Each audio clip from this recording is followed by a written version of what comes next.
So here's the four foundational elements to explode your business. So if you're able to master these elements, your business will be successful no matter what. So everything you need to do and know about your business will be in all these elements. So this is a holistic approach. So what do I mean by that? Hold on, let's head back on here. So what do I mean by a holistic approach is an approach where it's not one thing. So in some sales programs or sales coaching, you will find that if someone may focus in on one area, like having a positive mindset. Now, having a positive mindset is very important, but there's other elements that you need, including the positive mindset. So my approach is holistic, so it includes everything. So let's take a look at what I mean by holistic. So the holistic approach is including these four elements, which is your mindset, environment, communication, and systems, right? So your mindset it's fairly obvious. If you have a strong and powerful mindset, you'll be able to deal with problems. You'll be able to deal with things that come your way. You'll be able to believe in yourself, right? So that's having a positive mindset. The environment factor is the things that are in the external world, such as your office, how you look, how you dress, how you stand, how you carry yourself, maybe the car you drive. All those things in the external environment that when people come look at you and your business, they see things. So maybe your office or your company's office, whatever the case is, whatever is in your external environment, the things that people when they look in your direction, they can physically see. Then there's communication. So the communication that you have with potential clients. How good are you on the phones? How good are you with talking to other business owners? How good are you with talking to clients, to potential clients?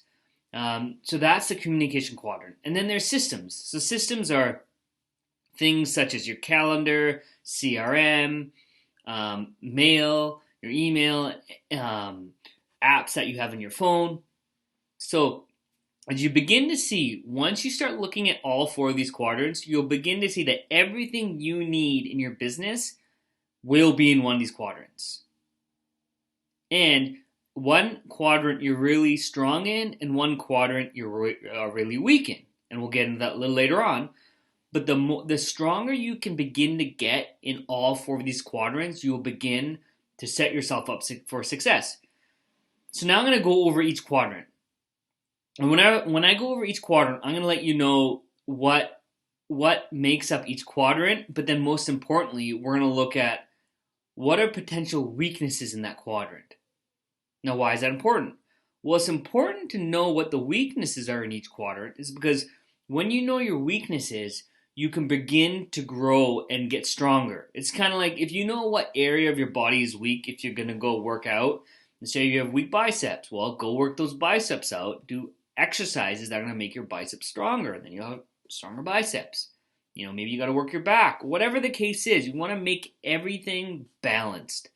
So by looking at the weaknesses in each environment, you'll be able to balance your business. When your business is balanced, you'll be able to perform with more power.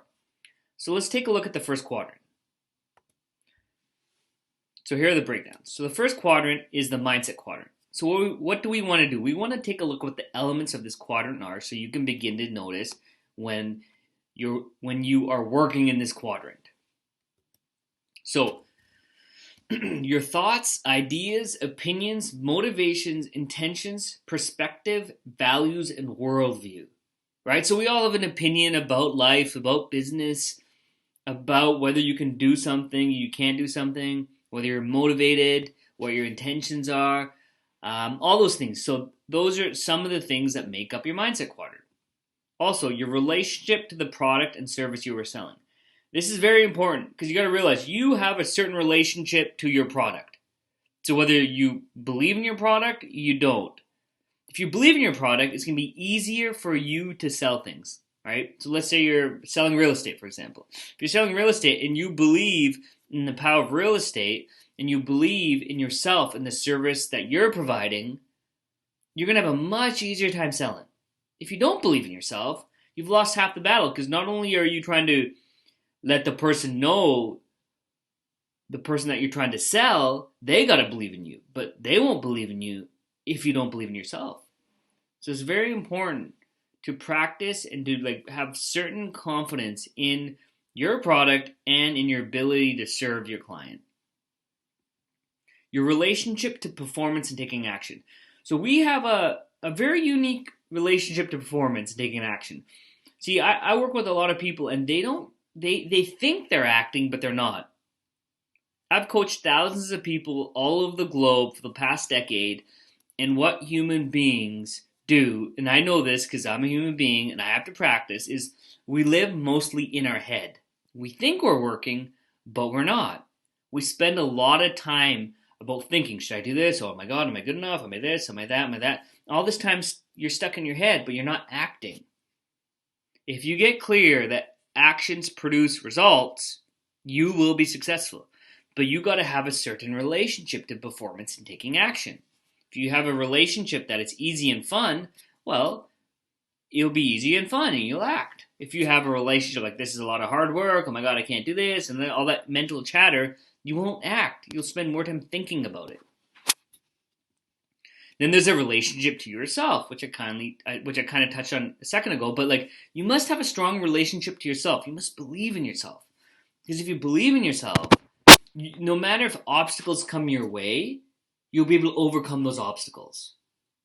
Right? So you see, we all have relationships to all these people in our life. We never stop and begin to see, oh, what's the relationship I have to myself? How do I relate to myself? See, if you're weak in this part of this quadrant, you're going to have a tough time when things come your way. How are you going to overcome objections? Or maybe, the market goes down or something happens and you need more confidence. You need more belief. This is the part where you have to practice this muscle. And your relationship to coaching. So inside the context of coaching, there's a certain relationship you have coaching. If you hire a coach and you have a relationship to a coach, it's like, I don't trust my coach, or what's the point of this, or blah, blah, blah. Well, it's going to make no difference. You can have the world's best coach. But if you don't listen to the coach and take actions and don't trust the coach, it'll make no difference. So I call this the mental space. So these are the elements of this quadrant. So you can begin to see when you're traversing and you're thinking about these things, you're playing in the mindset quadrant. So now let's take a look at what are the weaknesses that can arise in the mental space. And this is important because when you can begin to see your weaknesses, you can work that muscle. Weaknesses aren't bad, they're just weaknesses. They're just a muscle. If you have a weak muscle, it doesn't mean the muscle's bad, it's just weak. Well, how do you make it stronger? Well, you work it out. So here are some weaknesses. So lack of confidence and self-esteem. I don't know what to do next. I'm not good on the phones. I'm not good at selling. I don't want to bug people. I don't want to do this. I don't know. The whole thing of when you have negativity, cynicism, resignation, you're not mentally tough. These are weaknesses. And you begin to notice when you start saying things to yourself like this. What action should I do next? This is hopeless. I might bug that person. Right? So you're coming not from a strong place. Complaints. So the leads aren't good quality. People don't want to talk to salespeople, or they'll think I'm a car salesman. I can't meet my quota with my manager on my back if you have a manager, unless you're working for yourself. Or one that I can't stand when I work with some real estate agents that I coach is buyers are liars. No. Buyers aren't liars. If you don't know what the buyer wants, you're just not asking the right questions. You need to know where they are in this stage so you can service them better. They're not liars. You just haven't done your job. Why would you relate to another person like a liar? Right? No, maybe they may say a lie, but then you can deal with that. But you don't want to go into the conversation that they're lying to you. You don't want to start relating to someone that way. If you take the notion that I don't know, I haven't asked the right questions to figure out what they really want, you'll begin to have power. If you come from a weak place, that they're liars, that's a stance of weakness. You must ask the right questions. Then you'll know, oh, maybe I should work with this person. Oh, maybe they're not ready to buy. Maybe they'll put them on an email list, so then when they are ready, I can follow up with them. You want to serve your clients. So that's the mindset quadrant. So just begin to look, what are my strengths in this quadrant? What are my weaknesses? What can I do to get better in this quadrant? What conversations can I have with a coach? Maybe I don't have a coach. Maybe I need to hire a coach. Maybe there's some books that I can read. What books can I read that are going to improve my mindset? Maybe I need to work out. The more you work out, the more endorphins in your brain get released, right? So begin to see, what can I do to strengthen my mindset? You always want to strengthen your mindset. And you have to realize each one of these quadrants is a muscle. So there's no end. As soon as you stop working out the muscle will go weak. So now the next quadrant is the environment quadrant. So let's take a look at the elements of the environment quadrant. Remember, the environment quadrant is anything you can see in the external world. If you can see something in the external world, it's the environment quadrant that you can physically see. So the physical space you work in. What does your office look like? Is it crisp? Is it clean? When you walk in your office or your working space, you want to feel good. You want to go to your office. In my office, right across from me, I have a map of all the soccer teams in England. Why? Because I love soccer. So when I walk in my office, I want to feel good. I have pictures on the wall of all the places me and my beautiful wife travel to. I have a picture of Dubai, Paris, of Hawaii. I have all these places, right? Because then it reminds me, it gets me excited, it makes me happy. My office is clean. I have books behind me. The point is, when I walk into my office, I want to feel good. It's got to inspire you. Your environment speaks to you. Also, the objects that surround you, right? So I have a map, I have pictures, there's certain things. Maybe there's a piece of art that really inspires you. Put that on the wall. Do things to make you happy. Maybe when you're, even when you meet a client, when they walk into your office, look, when you walk into an Apple store, it just makes you feel good because the environment is exciting. There's all these cool products. It's just not only are you buying the product, you're buying the experience. So when you're selling something, you want to create your environment as the experience. By the way, your website's your environment. You want to make your website user-friendly, fun, exciting. How you dress and present yourself. Very important. First impressions are very important. When someone looks your way, their brain is going to start to figure out and analyze if you're trustworthy. Can I trust this person? So how do you dress? Are you working out? Are you strong? Are you sitting straight? Okay, again, as you can begin to see, this is all the physical environment. All the things when people look at you in the physical world, they'll see things. See, mindset's different. Mindset's in your head. You can't see it.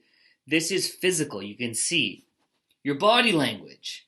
Are you crossing your arms? Are you looking the person in the eye? See, the physical space, right? So anything in the physical space is the environment quadrant.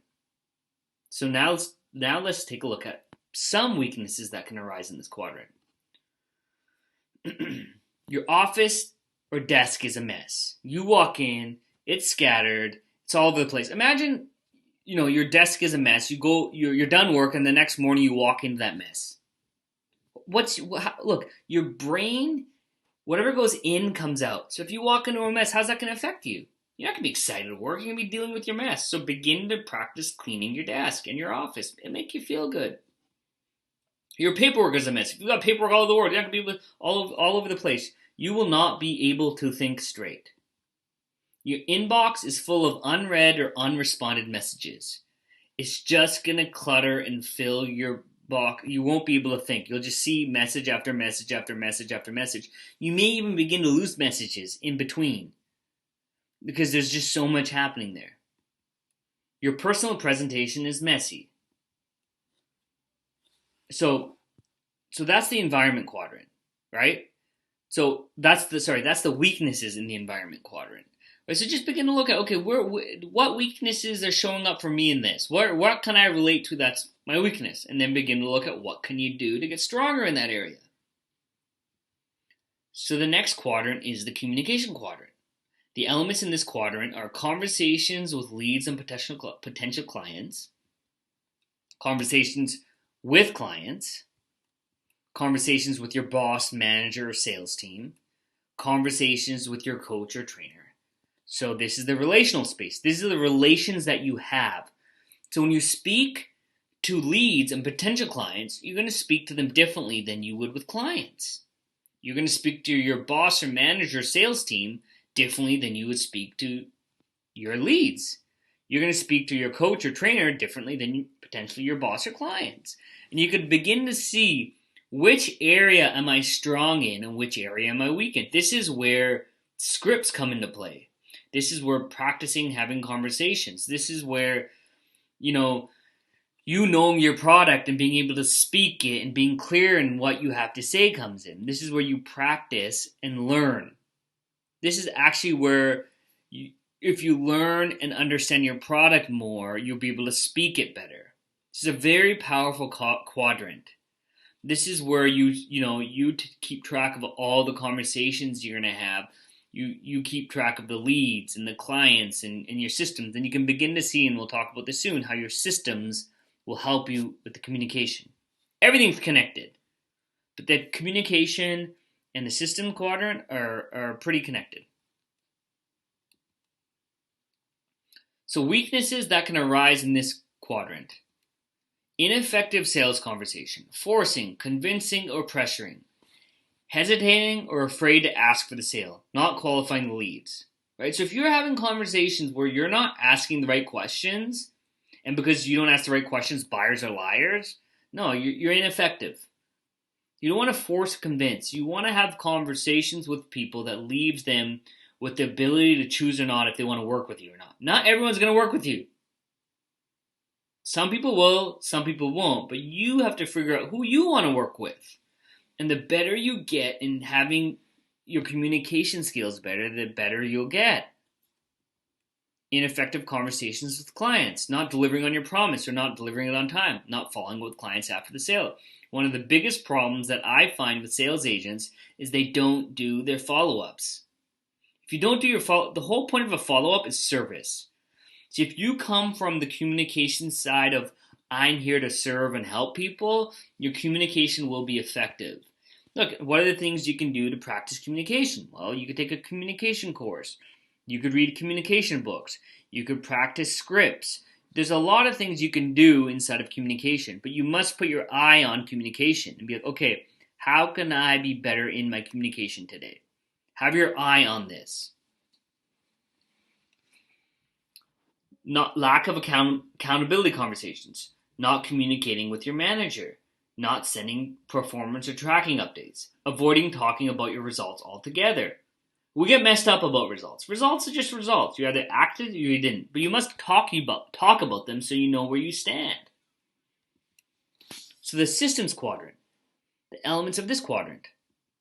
Goal setting, targeting, sales cycle, pipelines, CRMs, your calendar, any other reports, tracking, accounting, or lead generation tools. I call this the structural space. So this is a very important space. See, if you don't set your goals and have targets of where you want to get to in the year, you're going to be like in a rudderless boat. You don't know where you're headed. You're just going to go all over the place. But if you have clear goals and you write them down, it's going to guide your actions. You'll know if you're having enough effective conversations. You'll know what to do every day. Sales cycles, pipeline, CRMs is so important. And your calendar. The more you use your calendar, the less you have to think. I call my calendar my second brain because the more I put it in my calendar, the less I have to think. Now you don't have to manage. You don't have to put everything in your calendar. You don't have to put when you're going to brush your teeth in your calendar. Anything that's a habit, you don't have to put in your calendar. But anything you have to keep thinking about, meeting with clients, put it in your calendar. If you're going to research some products, put it in your calendar. The more you put in your calendar, the less you have to think. And any other reports of tracking. See, tracking is so important. If you track every day and you know how many conversations I had, you will know if you're being effective or not. If at the end of the week, you're like, at the end of the month, you're like, I didn't make any sales. I was asking you, well, how many people did you talk to? If you don't know how many people you talk to, you don't know if you're being effective or not. Maybe you didn't talk to enough people, so then you have to talk to more people. Maybe you talk to a lot of people, but then your conversations aren't effective. Tracking this will tell you and lead to what actions you need to take next. So weaknesses that can arise in this quadrant: unclear or lack of goals to guide your actions. You're not clear on your goals. It's just they're not specific. It's like, I want to be the best realtor, or I want to be the best salesperson in my job. Okay, well, what does that look like? How many sales would you have to make in order to achieve that goal? Specific. Tracking systems not being used or up to date. Look, you can have all the best tracking systems, but if you don't use them or have them up to date, it'll make no difference. You must update your systems, because the systems will tell you what actions you're taking. It'll show you if your actions are effective or not. Not scheduling follow-ups. Look, you can tell people you're going to follow up with them, but if you don't schedule it, the likelihood of that happening is pretty small, because there's just so much happening in life. Being unclear of what actions to take. Being unclear of what actions are effective. See, if you track what actions you take, you can begin to see, are those actions being effective or not? Oh, they're not. Oh, I've called 30 people this week and I didn't book an appointment. Okay, well then we can begin to see that maybe you're not good at being on the phones. Then we can work on the communication quadrant and get you better on the phones. See how that works? You can see where you're weak at. So those are the 4 quadrants. So let's just take a look at what your strongest quadrant is and what your weakest quadrant. Like for me, my strongest quadrant would be my mindset. Mindset and then communication, right? So I'm really good at keeping a positive mindset and getting myself, in full power at all times and being able to communicate. My weakest quadrant would be my systems. My systems need work. Now, my systems used to be very weak. But then I got better and practice. Now my systems are way better, but it's still my weak quadrant. That's the quadrant that I have to keep an eye on. Your weak quadrant will be the lid of your business. It'll stop you from expanding. So if you keep noticing what's my weak quadrant and building that and growing that, that's where your business will take off. While you still have to work on all 4 quadrants. And it's very important to get clear. Because then when you know what the quadrants are, you're just like, okay, what can I do today to improve my mindset? What can I do today to improve my environment? Okay, let me take a look at my communication. Let me look at my systems.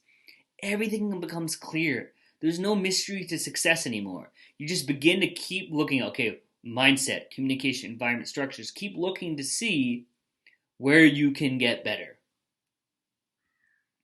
So let's take a look at what would make the quadrant strong and what would be weak, right? So if you're strong in your mindset quadrant, you'd have mental toughness, you'd have a positive outlook, you'd be confident, you'd have high self-esteem and personal power.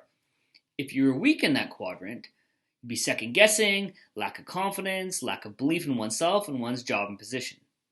In environment, if you were strong, you'd have a clear and clean workspace, you'd have a crisp presentation. You'd have body awareness. You'd be aware of if you're slumping or not, if you're standing up straight. You'd have a confident body language. If you were weak in that quadrant, you would have unread inbox or voicemails not responded to, an office that's cluttered, a messy presentation. You can begin to see the environment as physical space. In communication, if you're strong in that quadrant, you'd have clear communication. You'd be responsive. You'd be open and gain power from conversations. You would enjoy network and lead generating. If you're weak in that quadrant, you may be a lone wolf. You may not return phone calls. You may have a lack of follow through, and you may gossip and have drama. Look, one of the biggest things that will kill life and kill your business and even relationships, if you want to talk about, is drama and gossip. Don't gossip. If you have a problem with someone, go sort it out through communication. Time doesn't heal wounds, communication does. Next one is systems. So your calendar guides your actions. You have a strong relationship to tracking. Easily you put structures in place. That's if you're strong. If you're weak, you don't use your calendar. You have a low faculty in updating a CRM. Your pipeline and tracking systems. You don't have pipelines or tracking systems, and you're not scheduling follow-ups. So your strongest quadrant is your foundational quadrant. Right? So the foundation of your business. This is where you spend most of your time and actions occur naturally. Then the supportive one is is the next strongest one. It's where you spend some of your time and actions occur somewhat natural, right? So it's like, okay, I have my foundational, then I have my supportive. It's where you go next. And then the occasional area of your business is where you spend time here and there, and actions may begin to occur as hard. This is where it's starting to get a little bit harder. And then the overlooked area of business is where you avoid and spend almost none of your time. Actions may occur as hard or impossible. So where we want to work on, obviously we want to work on all four quadrants, but you want to take a look at your overlooked and occasional because that's the lid of your business. So take a minute and look at, on a piece of paper, write down the foundational area of my business is, the supportive area of my business is, the occasional area, and the overlooked area. So mine would be foundational, I would say mindset, supportive would be communication, occasional would be environment, and overlooked would be systems. Now, by the way, none of this is bad. You're always going to have a strong and weak. It's just good to point out. Weak's not bad, it's just weak. Then you know where you need to spend a little extra time so it doesn't top out your business. So putting quadrants to work in your business. So now you must put the quadrants to work. Knowing this will make no difference. So let's go back to the quadrants here. I'm going to go back to the first slide. Or maybe not the first slide. What slide here? Right? So mindset, environment, communication systems. So every day look at, okay, what can I do to better my mindset? What can I do to better my environment? What can I do to better my communication systems? If you keep practicing in each area, you will get better.